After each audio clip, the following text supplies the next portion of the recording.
Bienvenido a un nuevo video de Te voy a mostrar cómo. En esta ocasión vamos a trabajar con la EUSART del microcontrolador 16F887.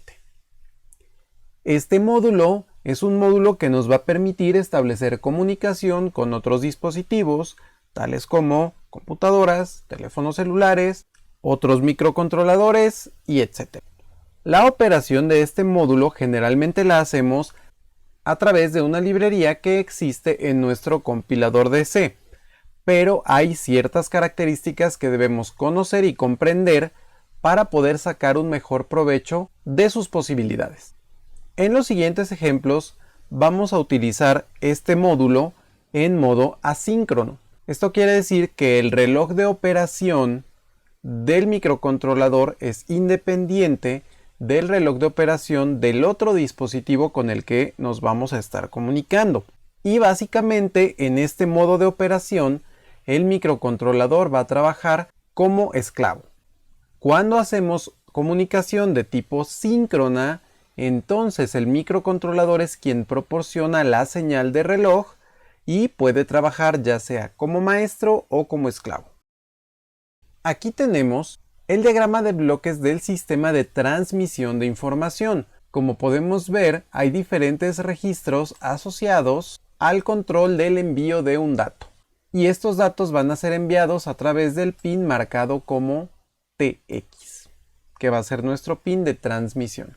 Y vamos a depender de algunos bits, como que, por ejemplo, el puerto serie esté habilitado. Por acá tenemos el diagrama a bloques de la recepción de información que se va a realizar en este caso a través del pin RX. Así es que tanto TX como RX van a ser nuestros pines de manejo de datos. Para poder realizar la operación de la EUSART vamos a hacerlo a través de tres registros principales. El registro que va a controlar la velocidad de envío de datos o de información y los registros de recepción y control y de transmisión y control con sus respectivos pines. El envío y recepción de datos se va a hacer de la siguiente manera. Para iniciar tengo que mandar un bit llamado bit de inicio, después voy a mandar la información que puede ser en 7, en 8, en 9 bits, dependiendo de cómo se configure el protocolo de comunicación. Y después tengo que mandar un bit llamado bit de parada o bit de stop, que me indica que la información llegó correctamente. Se van a activar ciertas banderas de interrupción en caso de que no haya llegado la información a tiempo. Y esto permite que no tengamos una falla en el control de los datos. Todo este protocolo se basa en un estándar que conocemos como RS-232, Recommended Standard 232, que es un estándar ya muy antiguo, pero que sigue siendo bastante aplicable para ciertas comunicaciones simples. Aquí podemos ver nuevamente cómo se hace ya sea la transmisión o recepción de datos a partir de un bit de inicio y luego con sus respectivos 7 u 8 bits de información y después el bit de parada. Y por cierto, aquí como parte de este estándar RS-232 hay que comentar que el bit de inicio va a nivel bajo y el bit de parada va a nivel alto. También como parte de este protocolo de comunicación debemos estar pendientes de que se estén recibiendo correctamente y a tiempo las palabras. En caso de que no haya registro de haber recibido el paquete o la comunicación, entonces comienzan a generarse errores y mediante banderas de interrupción podemos corregir o tomar decisión acerca de lo que está pasando con la comunicación. En el caso que nos ocupa, que es enviar y recibir información a través del microcontrolador, vamos a ver que como el envío es de 8 bits, nosotros generalmente enviamos caracteres en formato ASCII. Aquí tengo la tabla de formato ASCII, de modo que si yo envío desde mi computadora un valor 1 en modo carácter, realmente lo que estoy enviando a través del buffer de datos es un número binario codificado en 8 bits. Y esta es la información que recibe e interpreta el microcontrolador. Aquí hay que ser muy cuidadosos con no tratar de mandar valores numéricos fijos. Esto es, si yo mando un valor 0 en modo número, en realidad lo que estará recibiendo o enviando mi microcontrolador será una cadena nula porque tendrá 8 ceros. Pero si yo envío un 0 a través del teclado, entonces lo que estoy mandando es la codificación 110000, como me muestra aquí la tabla. De igual manera, cuando yo mande, por ejemplo, una A minúscula, entonces lo que estaré enviando será la codificación 114011 y así sucesivamente para todos estos símbolos que aparecen en la tabla. ¿Cómo voy a realizar la conexión del microcontrolador a la computadora? Como ya te había mencionado anteriormente, este es un estándar muy antiguo, es un estándar de 1950i. Entonces, antes las computadoras contaban con diferentes puertos para comunicación y uno de ellos era el puerto que estás viendo aquí en pantalla, que es el puerto mejor conocido como COM1, que utiliza a su vez un conector tipo DE9. Efectivamente es DE9, no es DB9 como convencionalmente lo conocemos.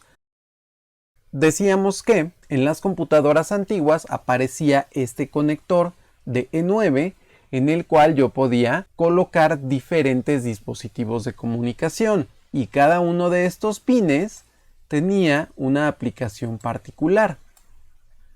Como no estamos usando completo el protocolo y completo el puerto de comunicaciones, en realidad nosotros solamente vamos a utilizar 3 de los 9 pines que están aquí, que va a ser el pin RX, TX y el pin de tierra para acoplar. Así que si cuentas con una computadora que incorpora nativamente un puerto COM o un puerto tipo serie como el que tenemos aquí en la pantalla, necesitarás realizar ciertas tareas antes de poder establecer la comunicación con tu microcontrolador. El estándar RS232 maneja ciertos voltajes que son distintos a los voltajes que maneja el PIC. El PIC maneja una lógica llamada TTL o lógica de transistor a transistor que utiliza estándares de voltaje de 5 volts y ahora de 3.3 volts. Pero los voltajes que se utilizaban para RS232 son diferentes, hay voltajes de más o menos 12 volts y hay que hacer toda una tarea para poder acoplar estas señales porque no coinciden en sus características de voltaje. Para esto existe el circuito integrado MAX232 del fabricante Maxim, que lo podemos encontrar suelto como un chip de 16 pines o ya integrado en una tarjeta que incluye las resistencias y los capacitores necesarios para hacer el correcto acoplamiento. Estos capacitores me van a servir para elevar los voltajes y poder acoplarlos de la lógica de 5 volts a la lógica que maneja el protocolo RS232. Una vez que ya realice el acoplamiento correspondiente, entonces ya puedo comunicar los distintos niveles lógicos del microcontrolador con el dispositivo que posee el puerto COM nativo o el puerto serie nativo. También mencionar que con este circuito integrado puedo manejar hasta 2 puertos de comunicación. Esto en cuanto respecta al chip MAX232. Pero como las nuevas computadoras ya es poco común que incorporen puertos de comunicación de este tipo y los estándares han sido reemplazados por completo por los puertos tipo USB, han ido apareciendo adaptadores que nos permiten pasar de un RS232 a un puerto USB como lo conocemos normalmente, un USB 2.0. De modo que si tú tienes tu microcontrolador con su MAX 232, puedes conectarlo utilizando uno de estos adaptadores, que también te servirá por si tienes algún dispositivo antiguo que todavía maneje este tipo de conector. Algo que es muy importante mencionar: si tu dispositivo tiene nativo RS232, requieres este adaptador para volverlo USB. Si solamente quieres conectar tu microcontrolador, como es nuestro caso, recuerda que el microcontrolador maneja niveles TTL, lógica de 5 volts, que es el mismo nivel de voltaje que maneja el puerto USB. Así que para eso tenemos los adaptadores TTL USB. No te confundas, estos adaptadores no son RS232 porque no manejan los mismos niveles de voltaje. Utilizan parte del protocolo de comunicación, pero físicamente son diferentes. Y algunos muy famosos son los que están basados en el chip PL2303, que ya está en desuso, ya es un poco complicado comunicarlo, por ejemplo, con sistemas basados en Windows, y el que está ahorita más vigente, que es el CH340. Cuando yo conecto este adaptador a un puerto USB, se genera un puerto serie virtual que va a hacer el envío y la recepción de datos a través de estos pines. Y el acoplamiento de voltajes ya no es necesario porque de ambos extremos se trabaja con lógica de 5 volts.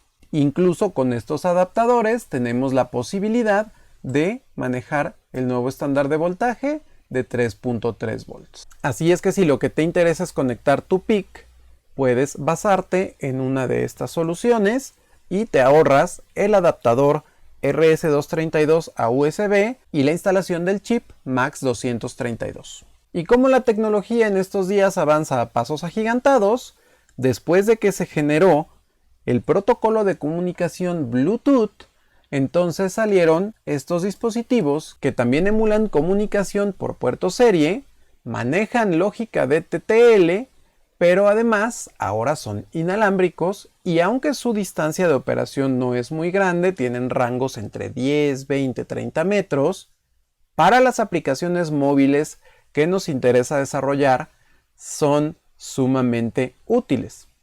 Más adelante vamos a hacer algunos videos donde vamos a utilizar comunicación inalámbrica con estos módulos Bluetooth. Los más comunes, los módulos HC 05, 06, 07, con algunas diferencias, puesto que algunos solamente son esclavos, otros pueden trabajar como maestro esclavo para establecer comunicación entre dispositivos independientes, y ahora los nuevos módulos Bluetooth AT09, que son un poco más veloces, evolucionan en el estándar de Bluetooth que se está utilizando y que ya están disponibles en el mercado. Y antes de terminar con nuestra explicación sobre el protocolo RS232, quiero mencionarte los pines que existían originalmente en este puerto de comunicación. Te recuerdo que nosotros estamos utilizando únicamente el pin 3 de transmisión de datos, el pin 2 de recepción de datos y el pin de tierra. Por cierto, otra cosa importante a mencionar es que hay que ser muy cuidadoso con la conexión porque es una conexión cruzada. El pin de transmisión debe conectarse al pin de recepción del otro dispositivo y el pin de recepción de tu PIC debe conectarse al pin de transmisión del otro dispositivo. Si no haces la conexión cruzada, entonces lo que va a pasar es que las señales no van a llegar correctamente. No hay riesgo de cortocircuito, ni mucho menos, simplemente pensarás que tu dispositivo no se está comunicando. El resto de los pines que ya no estamos utilizando son pines que utilizaba el protocolo para saber si estaba listo para enviar datos, para recibir datos, incluso como se utilizaba para módems telefónicos, teníamos que activar el sistema cuando se recibía una señal de timbrado, esto es que estaba entrando algún tipo de llamada, y en general una serie de cuestiones que nosotros ya no utilizamos nativamente de este protocolo, pero que si estás adentrándote en el mundo de la electrónica o de las comunicaciones, te sugeriría que revisaras. Es muy común que algunos protocolos que pensamos que están en desuso resurjan, al igual que lenguajes de programación, de pronto con nuevas tecnologías. Hasta aquí te di un panorama muy general sobre los protocolos de comunicación, los puertos, el tipo de conectores y las posibilidades que tienes a tu disposición para realizar tus proyectos. Por último, te voy a mostrar cómo aparece el puerto virtual cuando conecto un adaptador para la emulación de puertos. En este caso estoy utilizando un USB TTL. Voy a ir al administrador de dispositivos. Voy a revisar donde dice puertos COM y LPT. Y como puedes observar, tengo un puerto de comunicaciones COM1. Este puerto es un puerto físico de mi computadora, un puerto real. Después tengo el puerto COM2 y COM3. Estos son puertos virtuales que se generan utilizando un programa y que voy a usar más adelante para hacer una simulación en Proteus. Y cuando yo conecto mi llave USB TTL,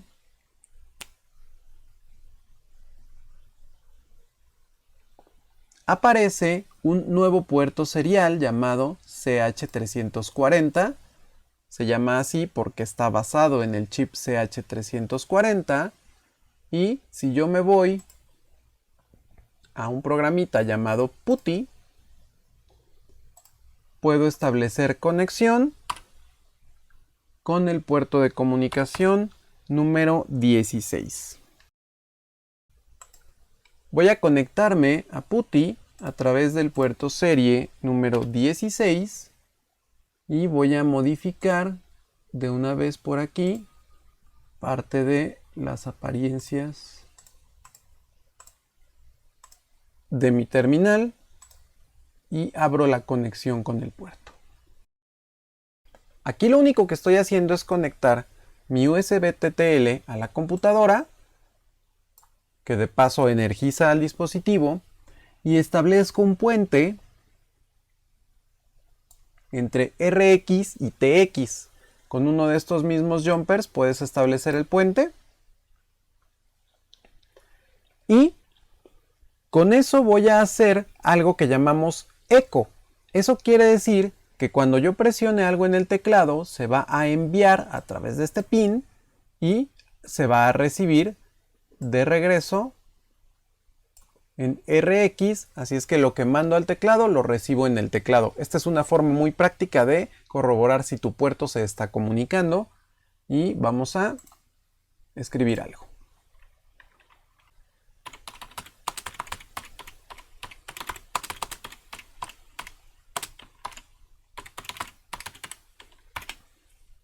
Y esa es la manera en la que puedes ahora comunicar tu microcontrolador con una terminal en la computadora utilizando la EUSART del PIC y alguna de las opciones de comunicación que te presenté en este video.